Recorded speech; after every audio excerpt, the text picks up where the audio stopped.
हम सब क्यों करते हैं कि हम भीड़ का हिस्सा बनते हैं? कारण क्या है इसका? भीड़ में हमें सुरक्षा क्यों मिलती है? हम ये कह तो देते हैं कि भीड़ में सुरक्षा मिलती है, लेकिन सवाल नहीं करते कि क्यों मिलती है। हम सब शामिल हैं, इसको भीड़ में सुरक्षा मिलती है। मैं भी हूँ, आप भी है, हम सब हैं। हम कहते हैं कि हमारा कोई व्यक्तिगत जीवन है, लेकिन लेकिन सच्चाई ये है कि हम भीड़ के साथ जीते हैं, भीड़ के साथ सोचते हैं। हम्म? हम हमेशा अपने साथ ये जो 8 अरब लोगों को लेके चलते हैं, बल्कि वही जो लोग हैं वही तुम ही हो। 8 अरब जब तुम बोलते हो तो तुम ही हो वो, कोई अलग से 8 अरब लोग नहीं है। वो 8 अरब लोग हम हैं। Every individual person is directly or indirectly related to 8 Arab peoples.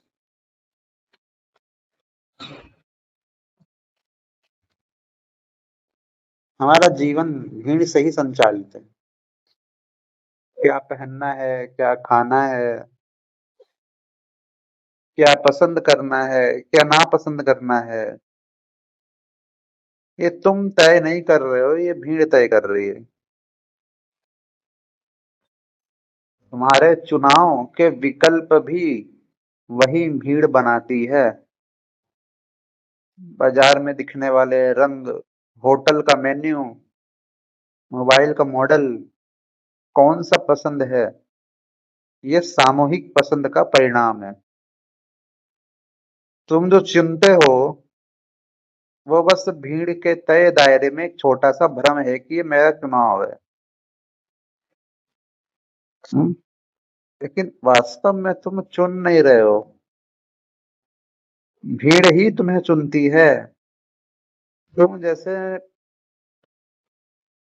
बीच के किनारे पे खड़े हो और पानी आकर के तुम्हारे पास आ रहा है और तुम्हारे पैरों को चुन रहा है या चुम रहा है।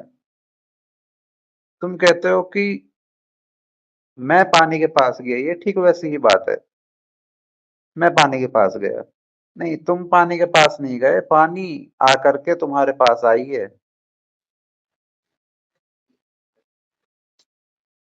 पानी आकर के तुम्हारे पास आई है, वही बात है।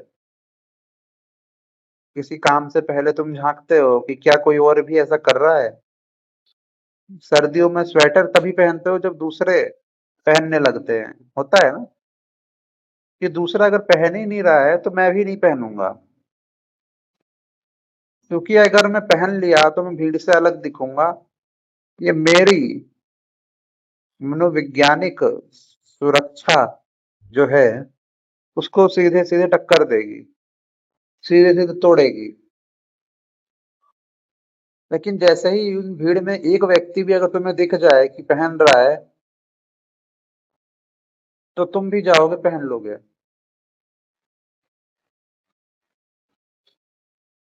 होता है ऐसा। जिस विषय में छात्र नहीं जाते हैं तुम भी नहीं जाओगे। देखते हो ना कितने लोग हैं जो फिलोसफी चुनते हैं। अधिकतर छात्र फिलोसफी चुनते ही नहीं। चुनते भी है तो बस इसीलिए कि उनके पास कोई और विकल्प, जाने का कोई और तरीका नहीं था।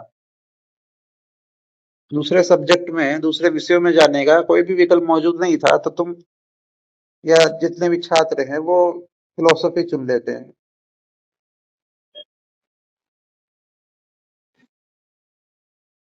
ठीक है। तुम जो चुनते हो वो भी भीड़ तय करती है।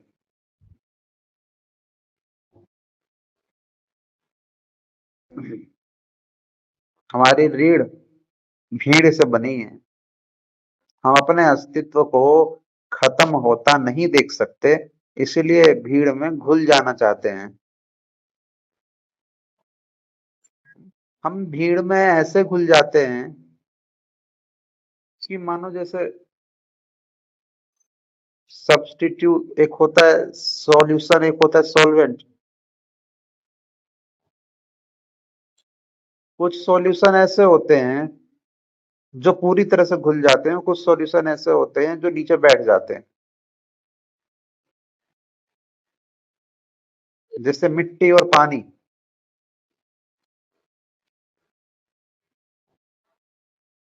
ये ऐसे सॉल्यूशन होते हैं जो बिल्कुल नीचे बैठ जाते हैं, अलग हो जाते हैं, अलग होते हैं, फिर भी इनको सॉल्यूशन कहा जाता है।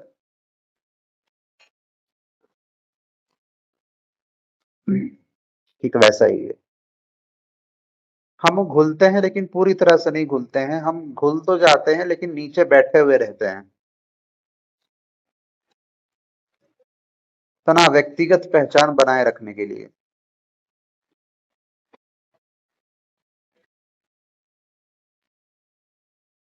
क्योंकि भीड़ से ही अस्तित्व का भ्रम मिलता है।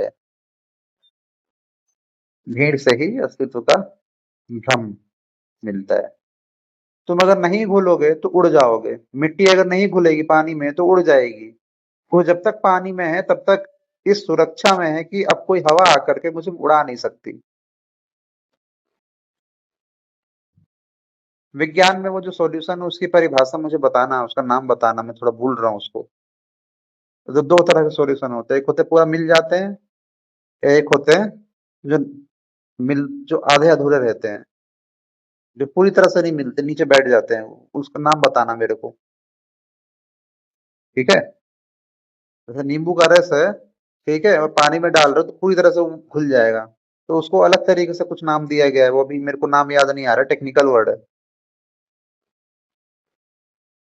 कॉन्सेप्ट लेकिन पता है मेरे को। तो हम ऐसे होते हैं, हम दूसरे तरीके के होते हैं, हम मिट्टी और पानी का घोल होते हैं। मिट्टी बैठी हुई है, पानी को भी गंदा कर रही है बैठे बैठे, लेकिन सुरक्षित भी है कि कोई हवा आके उड़ा ना ले जाए, कोई हवा आके बिखरा ना ले जाए। हम नाम रखते हैं, जैसे मान लो कि मेरा नाम रोहन है, तो ये नाम किसका है? शरीर का। वो तो हर पर बदल रहा है। विज्ञान कहता है कि 7 वर्षों में शरीर पूरी तरह नया हो जाता है। विचार भी नहीं है क्योंकि वे हर क्षण बदलते हैं, मन भी नहीं है, वो कभी कहीं ठहरता है? नहीं ठहरता ना। तो फिर नाम किसका है?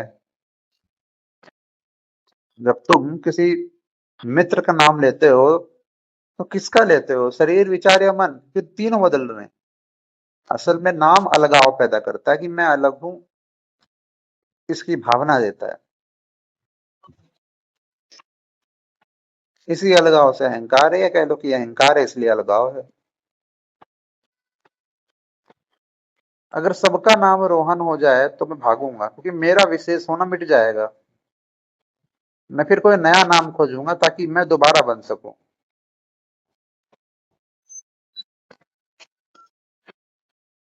होता है ना, यूनिक आईडी हम बना के रख लेते हैं अपनी। अगर सबका नाम रोहन हो जाए तो मैं क्या करूंगा? मैं तो हड़बड़ा जाऊंगा, किसको बुला रहा है, कौन है? तो मैं नाम रख लूंगा रोहन वन। एक आईडी बन गई रोहन वन।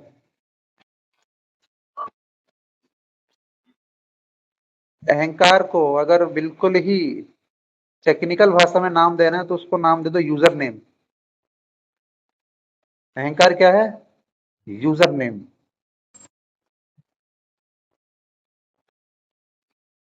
अहंकार बराबर यूजर नेम। यूनिक होता है ना, अपना एक यूनिक होना चाहिए, सेम नहीं होना चाहिए, घबरा जाएगा।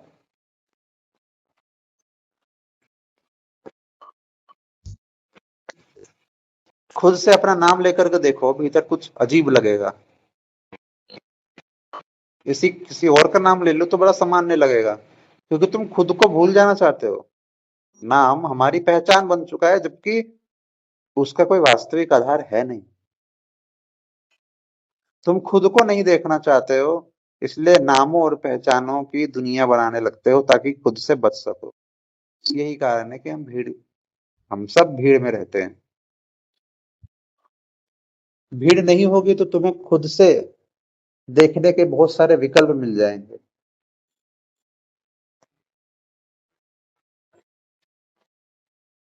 और शायद इसीलिए ये बना ही दिया गया है कि रात को सो जाओ, रात को सो जाओ। क्योंकि रात को तुम सोओगे नहीं तो क्या करोगे, किससे बात करोगे, कहाँ है, कौन है? पूरी दुनिया अलग हो जाती है रात को तुम्हारे लिए।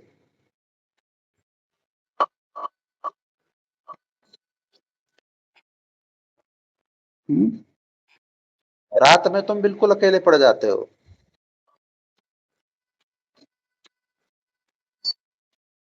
वासना भी पूरी करनी होगी तो तुम रात को ही करते हो ताकि खुद को बुलाए रख सको।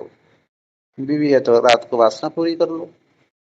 और अगर नहीं है तो सो जाओ। कुछ नहीं है तो सो जाओ।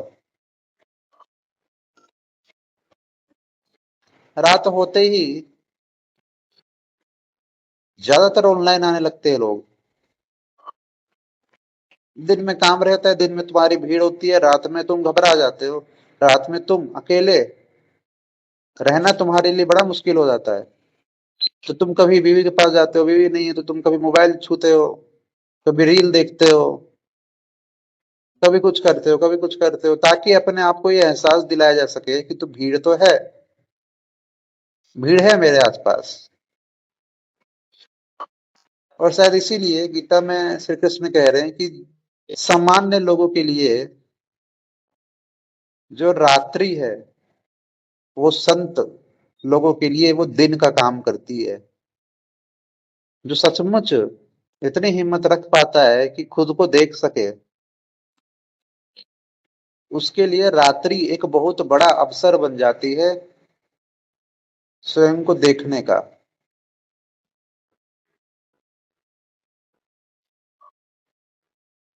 ये अवसर बन जाती है।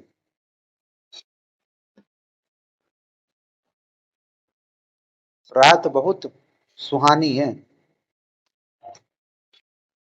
असल में रात ही वो क्षण होता है, वो समय होता है, वो वक्त होता है जहां तुम असली प्रकाश में उतर सकते हो।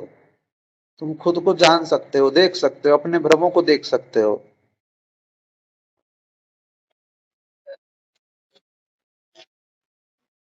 संतों के लिए तो रात ही मानो जैसे नया सवेरा हो।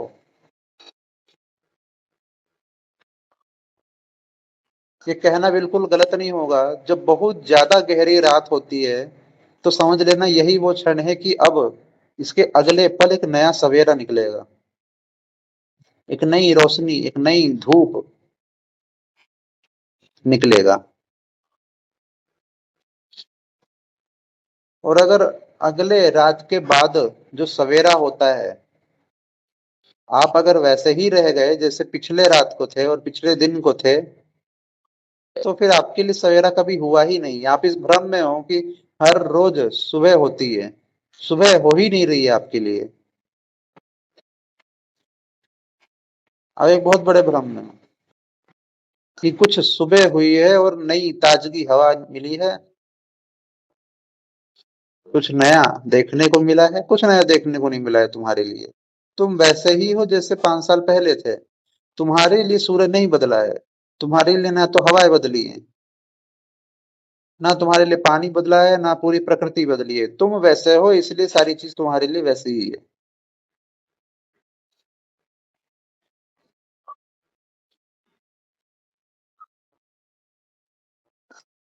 जहां ज्यादा अंधेरा हो, जहां ज्यादा गहराई हो, समझ लेना जीवन के बहुत विभिन्न विभिन्न प्रकार, जीवन के बहुत विचित्र बात वहां पर होगी।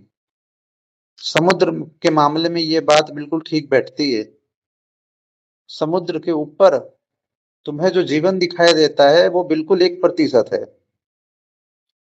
तुम्हें जीवन के अलग अलग रूप रंग देखने हैं तो समुद्र के उस गहराई में जाना पड़ेगा जहां सूर्य का प्रकाश भी नहीं पहुंचता।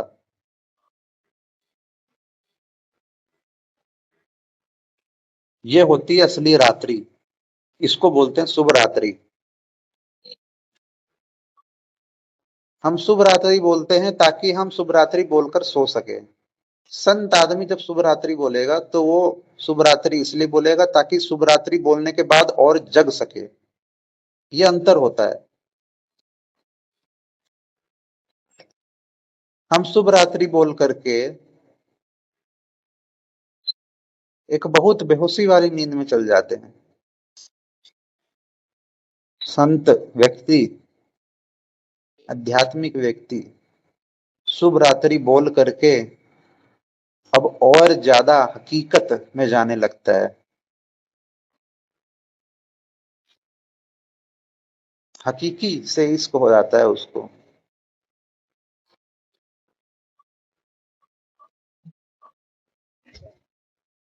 हम्म। उसको अब सूर्य से फर्क नहीं पड़ता, उसके लिए चांद ही उसके लिए सूर्य बन जाता है। सूर्य से अब क्या फर्क पड़े। जो शीतलता चांदनी में है वो शीतलता सूर्य में थोड़ी मिलेगी।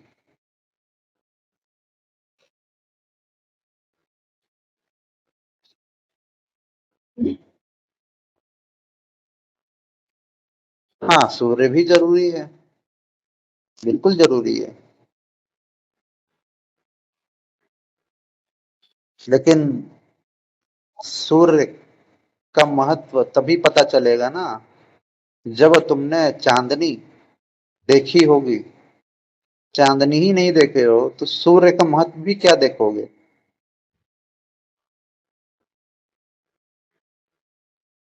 नहीं पता चलेगा। चांद निकलता है हम सो जाते हैं, तो सूर्य का क्या ही महत्व कर लेंगे। कोई बोले तुमसे रात में चांद देखो, तुम घबरा जाओगे। चांद क्यों देखना है, सोने का वक्त हो गया है, चल आके सो जा। बच्चा बोले मम्मी देखो चांद निकला है, देखो किस तरह से चमक रहा है, देखो कैसे आसमान में घूम रहा है। तुम झट से कह दोगे कि चल आके सो जा, ज्यादा देर तक रात को मत रहे।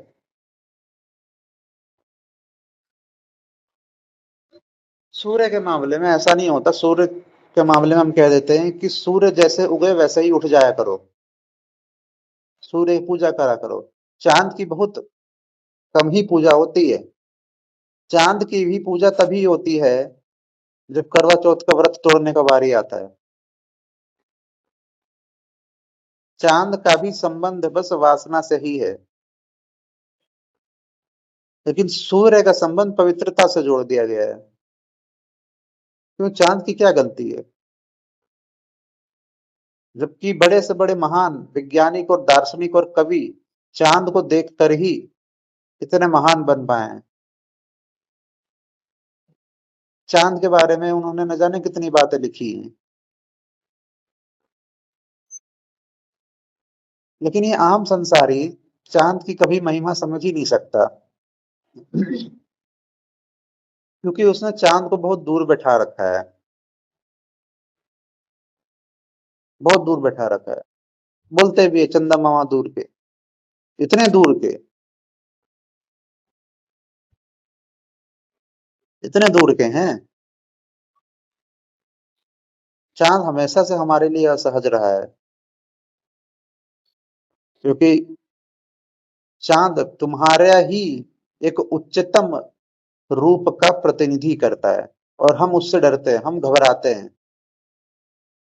हम एक सूर्य पकड़ लेना चाहते हैं। लेकिन सच कहूं तो सूर्य पकड़ में नहीं आ सकता। कैसे पकड़ोगे, आप सूर्य को देख ही नहीं सकते हो। सीधे देखोगे आंख अंधी हो जाएगी। आपने बस एक चालाकी कर रखी है।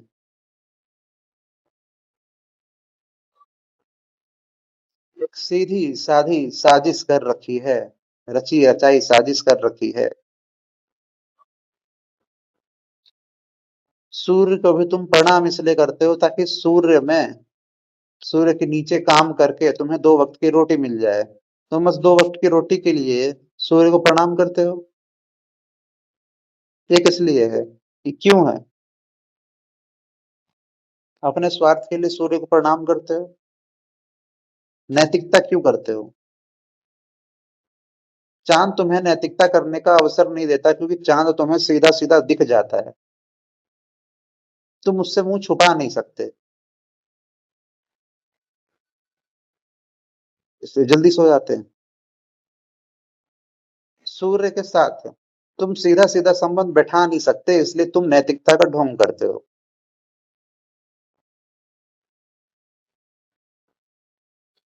हम्म? देखने भी जाओगे तो चश्मा लगा के देखोगे।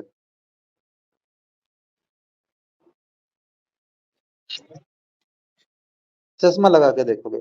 चांद को तुम चश्मा लगा के नहीं देख सकते, क्योंकि चांद की रोशनी सीधी सीधी सूर्य से ही आ रही है, और वो सीधा तुम्हारे आंखों में पड़ रही है। सूर्य को तुम चश्मा लगा के देखोगे, क्योंकि सूर्य की रोशनी तुम सीधा देख नहीं सकते। लेकिन एक ढोंग भी करना होता है कि हम सूर्य की रोशनी देख रहे हैं, तो तुम आगे एक चश्मा लगा दोगे। चांद से तुम्हें घबराहट इसलिए होती है क्योंकि चांद सीधा सीधा सूर्य की रोशनी तुम तक पहुंचा रहा है। वहां पर कुछ भी बाधा नहीं है। चांद भी बाधा नहीं है, बस वो माध्यम है।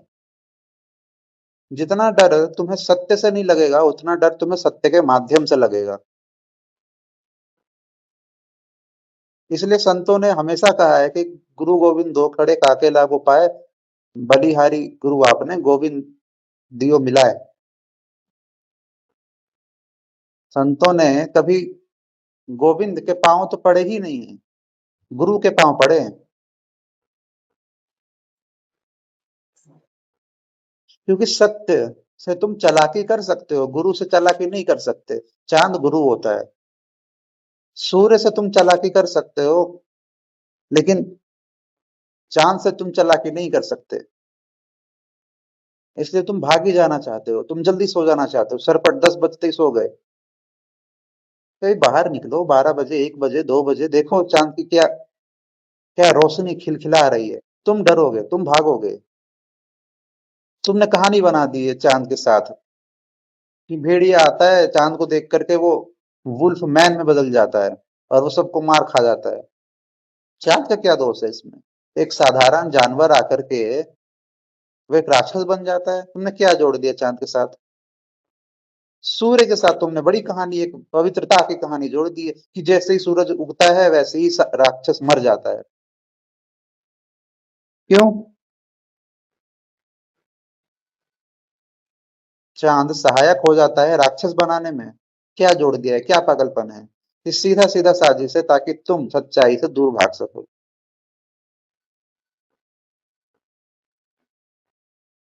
ये सीधा साजिश है। सूर्य को लेकर के इतने त्योहार, इतने व्रत, इतने ये चीजें हैं। चांद को भी बस तुम तभी लाते हो बीच में जब तुम्हारी वासना फूट पड़ती है, कि रात हो गई है, खिड़की खुली है, चांद दिख रहा है, हवाएं चल रही हैं, हल्की सी बारिश हो रही है, ठंड लग रहा है, तो दोनों पति पत्नी बैठे हैं रजाई में।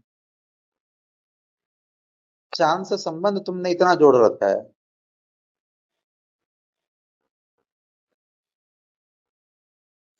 कि देखो चांद की रोशनी में हम अब वासना को सही रूप दे सकते हैं।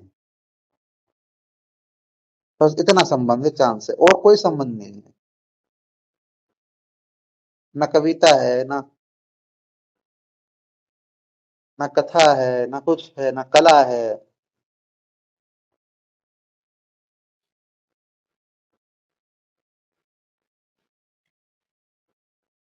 प्रेमी प्रेमिका जाते हैं हैप्पी सनसेट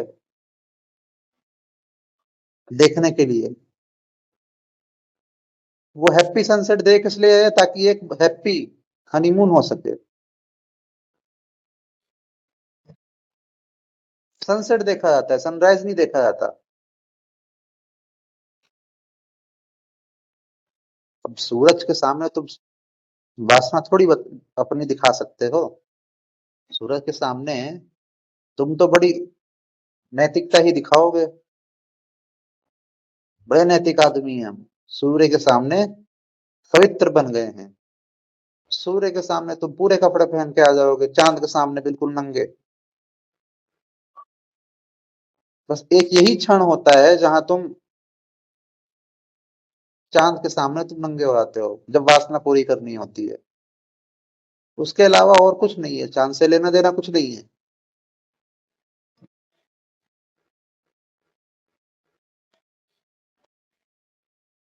ऐसा ही होता है।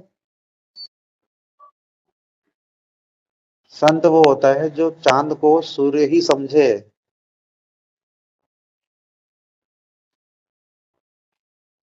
चांद और सूर्य में कोई अंतर नहीं है।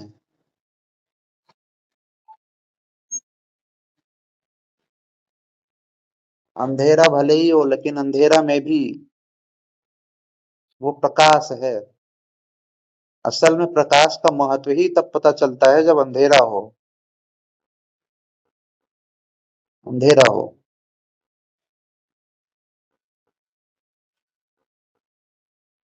तब जो वो प्रकाश होता है ना, वो सचमुच खूबसूरत होता है। देखे हो ना चांद की चांदनी कितनी खूबसूरत होती है। सूर्य की रोशनी उतनी खूबसूरत ना हो, क्योंकि सूर्य सीधा सीधा कड़वा सच है।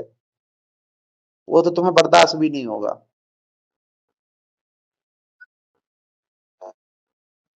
कि गुरु यानी चांद,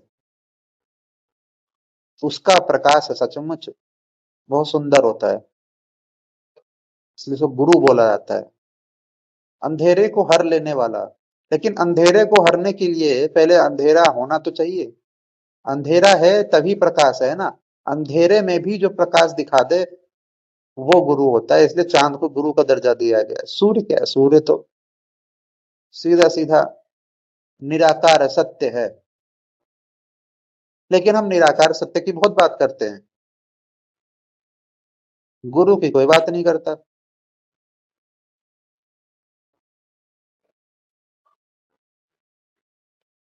अंधेरा गुरु है।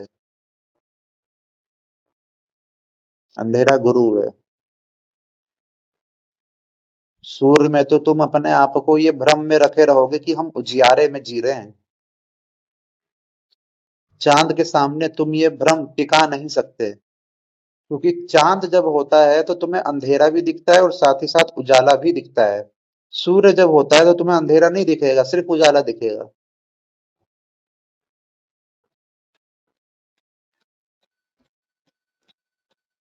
हम्म। वहां ऐसा उजाला होगा कि तुम्हें कभी अंधेरा दिखेगा ही नहीं, तुम्हें भ्रम ही नहीं, तुम्हें ये एहसास ही नहीं होगा कि अंधेरा है। तुम्हें हमेशा ये एहसास होगा कि मैं तो उजाले में हूँ। तुम अपने आप को बिल्कुल पवित्र और धार्मिक घोषित किए दोगे। आध्यात्मिक आदमी हूं मैं तो है, हमेशा उजियारे में रहता हूँ। लेकिन ध्यान रहे, आप जितना देर एक उजियारे में रहोगे उतना ही देर तक तुम्हें अंधेरे में जाने में बड़ी असहजता मालूम पड़ेगी, क्योंकि जैसे ही तुम धूप में आकर के अंधेरे में जाते हो, तुम्हें चांद की रोशनी भी नहीं बचा पाएगी। होता है कि नहीं होता है? तुम बिल्कुल धूप में हो, अचानक तुम अपने कमरे में आते हो, कमरे में हल्की सी रोशनी भी होगी ना, क्योंकि चांद की ऐसी रोशनी होती है, अंधेरा होता है और हल्का सा रोशनी होता है उसमें। तो वैसे ही जब तुम धूप में होते हो, तुम घर में आते हो, हल्की सी रोशनी होगी फिर भी तुम्हें घर बिल्कुल अंधेरा दिखाई पड़ेगा। ऐसा हालत हो जाता है। इसलिए उपनिषद कहते हैं कि अविद्या तो अविद्या तो अंधकार में डालती ही है, लेकिन विद्या घोर अंधकार में डालती है। विद्या जो है वो घोर अंधकार में डाल देता है। क्यों डाल देता है? वो विद्या जो अविद्या को ना समझ के आ रही हो, वो घोर अंधकार में डालता है।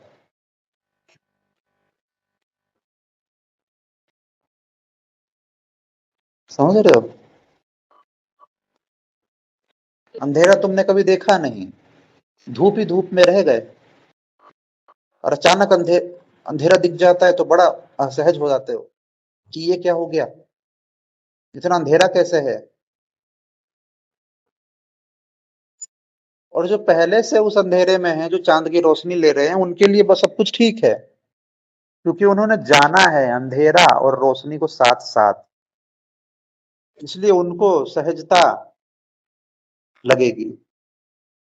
जो हमेशा से ही इस भ्रम में है कि मैं तो रोशनी में हूँ, उसके लिए बड़ी दिक्कत हो जाएगी, वो अंधा हो जाएगा। तो उसको गुरु भी झूठ मालूम पड़ेगा, झूठा दिखाई देगा, नकली दिखाई देगा, क्योंकि उस व्यक्ति को भ्रम हो गया है कि वही अब सत्य जान रहा है, वही प्रकाश में जी रहा है।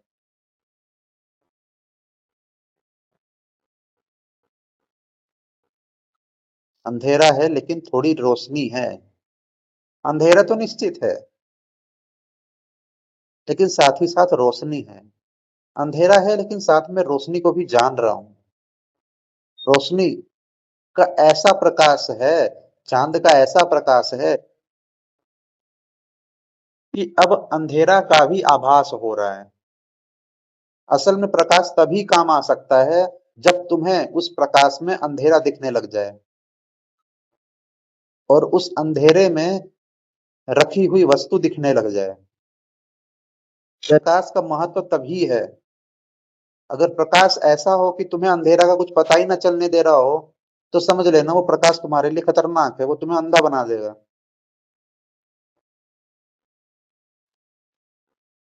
हम्म। इसीलिए विद्या और अविद्या दोनों जरूरी है। अंधेरा और प्रकाश दोनों जरूरी है। क्यों कहा जा रहा है विद्या को अंधेरा? क्यों कहा जा रहा है? क्योंकि अविद्या है तथ्य, अविद्या है तथ्य। सब कुछ अंधेरा है, ये तथ्य है। लेकिन ये तथ्य भी तभी काम आएगा ना जब उसके पीछे प्रकाश होगा। सब कुछ अंधेरा है ये बात लेकर के तुम करोगे क्या जब तुम्हें पता ही नहीं है कि प्रकाश का मतलब ये होता है कि जान लो कि सब कुछ अंधेरा है। असल में तथ्य का मतलब ही, तथ्य का जो असली मतलब है, जो असली अर्थ है, जो असली महत्व है, ये तभी पता चलेगा जब तुम्हें पता हो कि सब कुछ तथ्य है। तुम्हें पता ही नहीं है, प्रकाश है। कोई या तो बिल्कुल प्रकाश में जी रहा है, कोई या तो बिल्कुल तथ्य, बिल्कुल अंधकार में जी रहा है।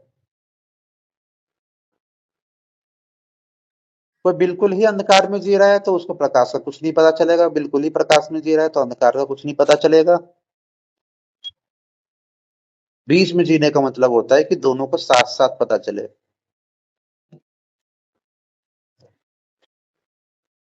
मौज भी है लेकिन तथ्य नहीं बोले हैं,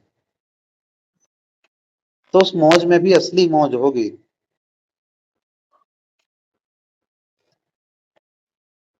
हम्म।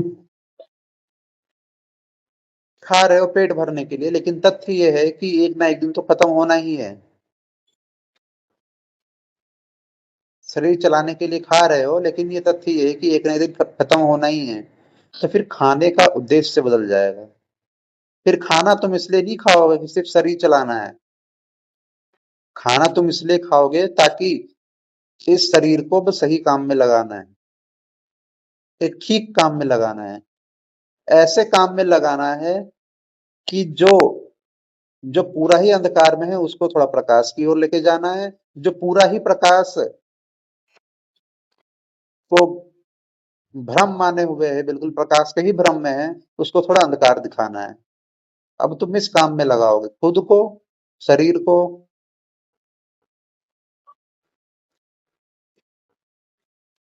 फिर पता चलता है कि जीवन क्या है।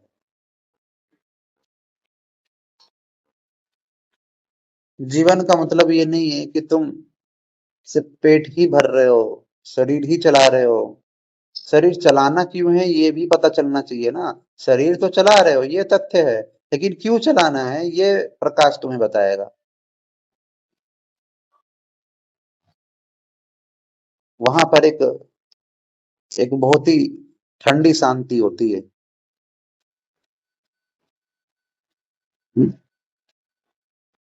अंधेरा तो होता ही है, लेकिन अब तुम उस अंधेरे में कहीं गलती से कुर्सी से टकराते नहीं हो, क्योंकि ऊपर चांद है।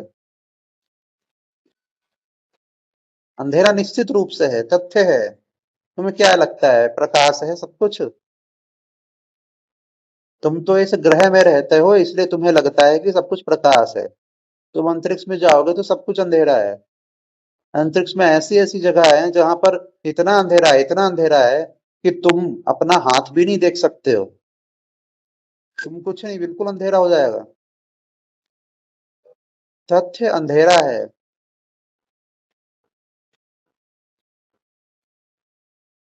तथ्य अंधेरा है। अंधेरा को बिल्कुल नकारात्मक शब्द में मत जोड़ लेना। अंधेरा होना बहुत खूबसूरत हो सकता है जब उस अंधेरे में हल्की रोशनी हो। हल्की रोशनी हो, इतनी रोशनी हो कि तुम्हें उस अंधेरे में चीजें दिख जाएं और तुम बच सको किसी चीज से टकराने से।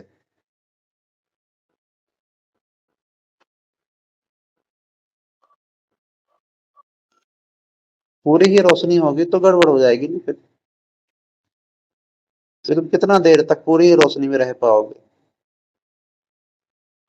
कितना देर तक रह लोगे? अंधेरा तो होगा ना। आज नहीं होगा, कल नहीं होगा, परसों नहीं होगा, कम से कम कभी तो होगा, 1 साल बाद होगा। इतने आदी हो चुके हो नकली रोशनी के कि अब अंधेरे में जाकर के भी तुम्हें चांद की रोशनी भी नहीं बचा पा रही है। जिसको ये भ्रम हो जाता है कि मैं सत्य में जी रहा हूं, उसको तो गुरु भी नहीं बचा सकता। जो अंधेरे में है, जो अंधेरे में ठोकर खा रहा है, उसको तो गुरु कम से कम बचा सकता है। लेकिन जो सत्य, जो मैं जो रोशनी में जाकर के ये दावा कर रहा है कि मैं तो बिल्कुल अब मुक्त ही हो गया हूं, उसको तो अब 2 चांद भी आ जाए तो भी नहीं बचा पाएंगे।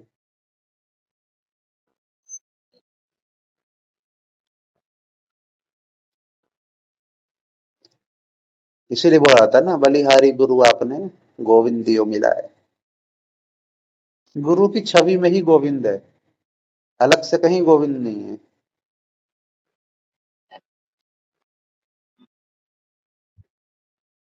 गुरु बहुत कुछ बचा ले जाता है तुम्हारे भलाई के लिए। बहुत कुछ बचा ले जाता है।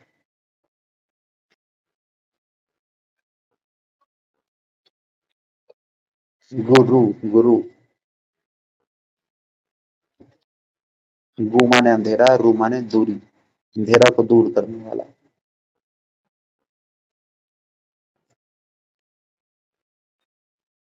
पूरी ही रोशनी दे दे तो बड़ी गड़बड़ हो जाएगी। पूरी रोशनी दे दे बड़ी गड़बड़ हो जाएगी। और इतिहास में हुआ है ऐसा। बहुत कुछ बता दिया गया है जिसका हमने बहुत कुछ अर्थ कर लिया है। खुल गया है, बिल्कुल खुली किताब जैसा हो गया है। जैसे चांद मानो फट पड़ा हो। चांद जब फटेगा ना, तो वैसे ही रोशनी होगी जैसे दिन में होती है। चांद मानो जैसे फट पड़ा हो। इतना प्रेम उमड़ पड़ा है कि फट गया हो। प्रेम की बात होती है कि गुरु जाकर के सब कुछ खोल के रख देता है तुम्हारे सामने, कि कुछ भी छुपा ना रहे।